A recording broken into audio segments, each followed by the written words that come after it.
అందరికీ నమస్కారం. సనాతన కథలకు స్వాగతం. ఈరోజు నేను చెప్పబోయేది శ్రీ భద్రకాళీ సమేత వీరేశ్వర స్వామి ఆలయం మురమళ్ళ. దాని గురించి ఒక ప్రత్యేక కథనం చెప్పబోతున్నాను. తప్పకుండా విని ఈ ఆలయ మహిమ గురించి కూడా మీరు తెలుసుకుంటే, అందులోనూ నా సనాతన కథలు ఛానల్ నుంచి తెలుసుకుంటే అది నాకు ఎంతో సంతోషం. ఇప్పటికే మీ అందరికీ తెలిసే ఉంటుంది. ఆ గుడి గురించి, ఆ ఆలయం ప్రత్యేకత గురించి కూడా తెలిసి ఉంటుంది. అయినా కూడా నేను మీకు నా ఛానల్ తరపున తప్పకుండా కొన్ని చెప్పాలనుకుంటున్నాను. అదేమిటంటే, శ్రీ వీరేశ్వర స్వామి దేవాలయం ఆంధ్రప్రదేశ్లోని తూర్పు గోదావరి జిల్లాలోని అమలాపురం నుండి 25 కిలోమీటర్ల దూరంలో ఉంది.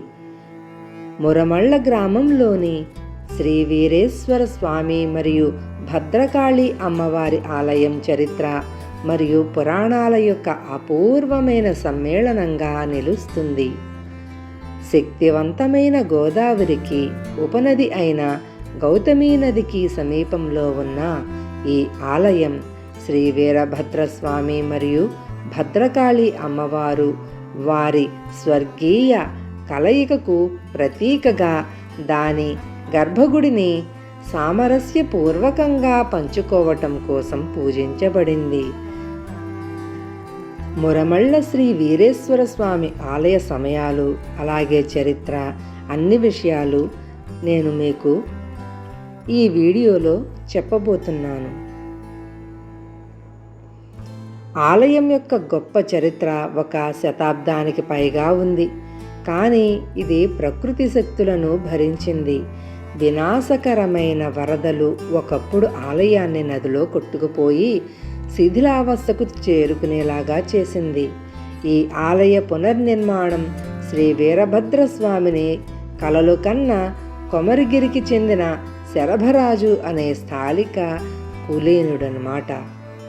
అతని కలలో దేవత ఆలయాన్ని దాని అసలు వైభవానికి పునరుద్ధరించమని ఆదేశించాడు.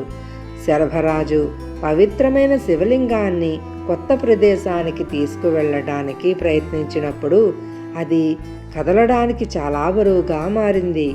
అది దైవ సంకేతమని గ్రహించి మురమళ్ళలోని అసలు స్థలంలో లింగాన్ని పునరుద్ధరించాడు. ఆలయ వారసత్వానికి జోడిస్తూ బంగాళాఖాతంలో సంభవించిన ప్రమాదకరమైన తుఫాను నుండి దేవత రక్షించబడిన తరువాత ఒక ద్రావిడ రాణి రౌతు పేరమ్మ కళ్యాణ మండపాన్ని నిర్మించడం ద్వారా సహకరించింది. ఈ నిర్మాణం నేటికి ఆలయంలో ముఖ్యమైన భాగంగా ఉంది. ఈ ఆలయం వెనుక ఉన్న పురాణాలు ఏమిటో తెలుసుకుందాం. మురమళ్ళ దేవాలయం యొక్క పురాణం శివునికి మరియు అతని అవతారంలో ఒకరైన శ్రీ వీరభద్రస్వామికి గాఢంగా అనుసంధానించబడి ఉంది. శివుని భార్య అయిన సతి తన తండ్రి దక్షిణ యజ్ఞంలో శివునికి జరిగిన అవమానాల కారణంగా ఆత్మాహుతి చేసుకోవడంతో కథ ప్రారంభమవుతుంది. శివుడు తన వెంట్రుకలను నేలపైకి విసిరి వీరభద్రుడిని సృష్టించాడు. వీరభద్రుడు అగ్ని రూపంలో కనిపించి యజ్ఞాన్ని నాశనం చేసి దక్షుని శిరచ్ఛేదం చేశాడు. విష్ణువు యొక్క అభ్యర్థన మేరకు శివుడు దక్షుని జీవితాన్ని పునరుద్ధరించాడు. అయినప్పటికీ దక్షుడు మేకతలతో యజ్ఞాన్ని పూర్తి చేశాడు. సతీదేవి మరణం పట్ల శివుని దుఃఖాన్ని శాంతింపచేయటానికి భద్రకాళిని ఆదిపరాశక్తి యువతి వేషంలో పంపింది. ఆమె వీరభద్రుణ్ణి శాంతింపచేసింది.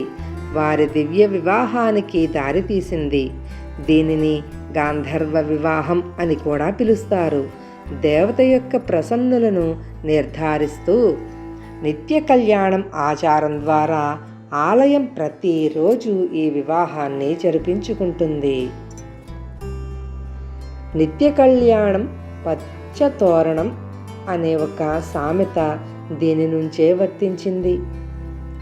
నిత్య కళ్యాణం లేదా ఖగోళ వివాహం ఆలయ రోజువారీ కార్యక్రమాలలో కీలకమైన భాగం. అర్చకులు శ్రీ వీరభద్రస్వామిని పెళ్లి కొడుకుగా అలంకరించి పవళింపు సేవ నిర్వర్తిస్తారు. ప్రతిరోజు కళ్యాణం పూర్తి చేయకపోతే దేవుడికి కోపం వస్తుందని ప్రజలు నమ్ముతారు. మరొక విశిష్టమైన సంప్రదాయం ఏమిటంటే, గ్రామస్తులు కళ్యాణానికి ముందు గ్రామం చుట్టూ దేవతలను ఊరేగించడం, కఠినమైన ఆచారాలను అనుసరించడం. ఆలయానికి సంబంధించిన అత్యంత ప్రజాదరణ పొందిన కథలలో ఒకటి పెద్దాపురం రాజు. నిత్య కళ్యాణం కోసం ఆలయానికి మామిడి పండ్లను నైవేద్యంగా పంపాడు. మామిడి పండ్లను అందించే పనిలో ఉన్న బ్రాహ్మణుడు ఆకలితో ఒకటి తిన్నాడు. ఆ తరువాత రాజుకు కల వచ్చినప్పుడు దేవుడు తనకు ఒక మామిడి పండు మాత్రమే లభించినట్లు వెల్లడించినప్పుడు బ్రాహ్మణుడు తన తప్పును ఒప్పుకున్నాడు. రాజు అతన్ని శిక్షించే బదులు పేద బ్రాహ్మణుడికి ఉదారంగా ఆర్థిక సహాయం అందించాడు. తరువాత రాజు భోజనం కోసం బ్రాహ్మణుని ఇంటికి వెళ్ళి సాధారణ గడ్డితో చేసిన చట్నీని రుచి చూశాడు. ఆ వంటకం చూసి ముగ్ధుడై రాజు బ్రాహ్మణుడికి భూమిని బహుమతిగా ఇచ్చాడు. దానికి గరికిపోచమన్యం అని పేరు పెట్టాడు. ఈ ఆలయం యొక్క నమ్మకాలు మరియు అద్భుతాలు ఏమిటంటే, ఈ ఆలయం ఒక్కసారి దర్శించడం వల్ల వివాహం చేసుకోవడంలో ఇబ్బందులు ఎదుర్కొంటున్న వారికి తగిన జోడీ లభిస్తుందని భక్తుల నమ్మకం.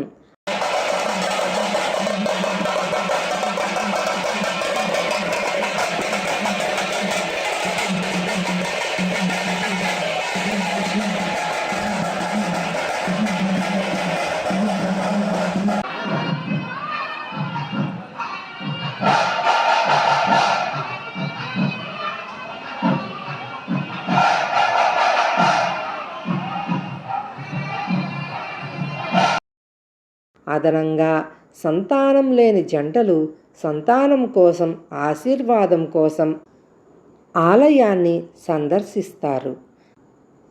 తల్లిదండ్రులు తమ కుమార్తెలకు త్వరలో తగిన సాటి దొరుకుతుందనే ఆశతో శ్రీ వీరభద్రస్వామికి తరచుగా వివాహాలు జరిపిస్తారు. ఆలయంలో అనేక ముఖ్యమైన పండుగలను కూడా నిర్వర్తిస్తారు. అవి మహాశివరాత్రి, లక్ష రుద్రాక్ష బ్రహ్మోత్సవం, పుష్కరనాడి జలాభిషేకం మరియు చండీ హోమం. దీనితో పాటుగా ఆర్ద్ర నక్షత్రం రోజున జరిగే యజ్ఞాలు, హోమాలు అది ఇంకో తంతు. ఇతర ఆచారాలలో గోపూజ, పంచామృత అభిషేకం అంటే పవిత్ర స్నానం అన్నమాట, మరియు నిత్య కళ్యాణం పూజ ఉన్నాయి. ఈ ఆలయంలో అన్నప్రసన్న, మహాన్యాసం, వాహన పూజ వంటి సేవలు కూడా అందుతాయి. మురమళ్ళ ఆలయాన్ని సందర్శించడం వల్ల కలిగే ప్రయోజనాలు ఇంత అంతా అని చెప్పుకోకూడదు.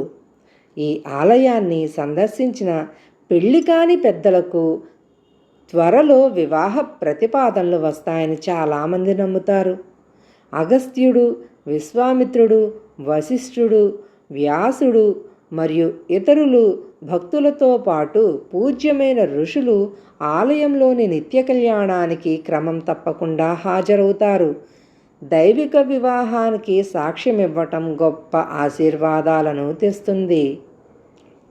ఇకపోతే ఆలయ సమయాల గురించి తెలుసుకుందాం. ప్రతిరోజు ఉదయం 5:30 నుండి మధ్యాహ్నం 12 గంటల వరకు ఈ ఆలయం తెరిచి ఉంటుంది. అలాగే సాయంత్రం 4 గంటల నుండి రాత్రి 9 గంటల వరకు తెరిచి ఉంటుంది. ఈ సాయంత్రం సమయాన శ్రీ భద్రకాళి సమేత వీరేశ్వర స్వామికి కళ్యాణం జరుగుతుంది. 6 నుంచి 9 గంటల వరకు.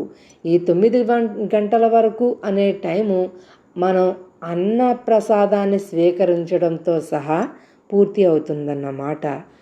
ఈ ఆలయానికి ఎలా చేరుకోవాలి అంటే, విమాన మార్గం అయితే రాజమండ్రిలో దిగి అక్కడ నుంచి అమలాపురం బస్సు తీసుకుని అక్కడి నుంచి మురమళ్ళకి ఆటో అయితే ఆటో, కారు అయితే కారు, బస్సు అయితే బస్సు, ఈ 3 వాహనాల ద్వారా కూడా ఆలయాన్ని చేరుకోవచ్చు. మురమళ్ళలోని శ్రీ వీరేశ్వర స్వామి మరియు భద్రకాళి అమ్మవారి ఆలయం గొప్ప ఆధ్యాత్మిక ప్రాముఖ్యత కలిగిన ప్రదేశమే కాదు, ఆకర్షణీయమైన కథలు మరియు దివ్య అద్భుతాలతో నిండిన గమ్యస్థానం. మీరు వివాహం మరియు పిల్లల కోసం ఆశీర్వాదాలు కోరుతున్నా, లేదా నిత్య కళ్యాణం యొక్క పురాతన సంప్రదాయాలను చూడాలనుకున్నా, ఈ ఆలయం అన్ని వర్గాల భక్తులను ఆకర్షిస్తూనే ఒక ప్రత్యేకమైన అనుభూతిని కూడా ఇస్తుంది. ఈ కళ్యాణంలో మీరు కూడా పాలు పంచుకోవచ్చు. అది ఎలాగా అంటే, మీ నక్షత్రాన్ని ఆన్లైన్లోనే ఇది ప్రాసెస్ జరుగుతోంది. ఆన్లైన్లో మీ నక్షత్రాన్ని ఎంటర్ చేసి మీ పేరు నమోదు చేసి ఆ నక్షత్రానికి తగ్గ రోజులు వాళ్ళు డిస్ప్లే చేస్తారు. ఆ చేసిన రోజుల్ని మనం సెట్ చేసుకుని 1000 రూపాయలు అనుకుంటా ఫీజు, కళ్యాణానికి చెల్లించవలసిన రుసుము, అది కట్టి మనం ఏ రోజైతే ఇస్తారో ఆ స్లాట్లో మనం వెళ్ళి ఆ కళ్యాణాన్ని మనం జరిపించుకోవచ్చు. ఈ అవకాశాన్ని మేము కూడా తీసుకున్నాము, అలాగే కళ్యాణం కూడా జరిపించుకున్నాము. మీరు కూడా తప్పకుండా ఈ ఆలయాన్ని దర్శించి ఒకసారి మీరు కూడా ఈ ఆలయ విశేషాలు, అలాగే ఆ కళ్యాణ మహోత్సవాలు, ఆ ఊరేగింపులు ఇవన్నీ మీరు కూడా తెలుసుకుంటారని కోరుకుంటూ, మీ సనాతన కథలు.